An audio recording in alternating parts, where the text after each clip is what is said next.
Well, why do you think that is? I mean, why is that? I mean, is it just because people are lazy today or they're bored?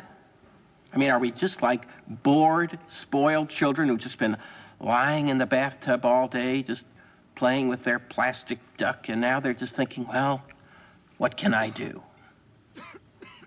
Okay, yes, we're bored. We're all bored now. But has it ever occurred to you, Wally, that the process that creates this boredom that we see in the world now may very well be a self-perpetuating, unconscious form of brainwashing created by a world totalitarian government based on money, and that all of this is much more dangerous than one thinks, and it's not just a question of individual survival, Wally, but that somebody who's bored is asleep, and somebody who's asleep will not say no? See, I keep meeting these people. I mean, just a few days ago, I met this man whom I greatly admire. He's a Swedish physicist, Gustav Bjornstrand, and he told me that he no longer watches television, he doesn't read newspapers, and he doesn't read magazines. He's completely cut them out of his life because he really does feel that we're living in some kind of Orwellian nightmare now, and that everything that you hear now contributes to turning you into a robot. And when I was at Findhorn, I met this extraordinary English tree expert who had devoted his life to saving trees. Just got back from Washington, lobbying to save the redwoods. He's 84 years old. He always travels with a backpack because he never knows where he's going to be tomorrow. And when I met him at Findhorn, he said to me, "Where are you from?" And I said, "New York." He said, "Ah, New York, yes, that's a very interesting place. Do you know a lot of New Yorkers who keep talking about the fact that they want to leave but never do?" And I said, "Oh, yes." And he said, "Why do you think they don't leave?"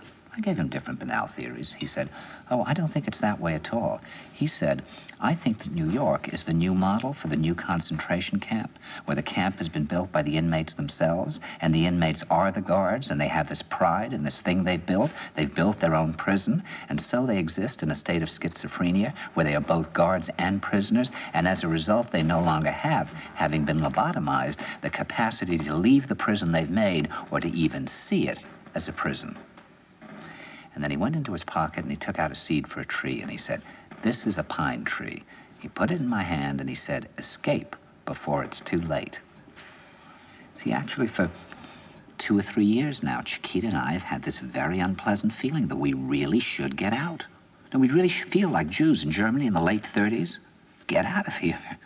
Of course, the problem is where to go, because it seems quite obvious that the whole world is going in the same direction.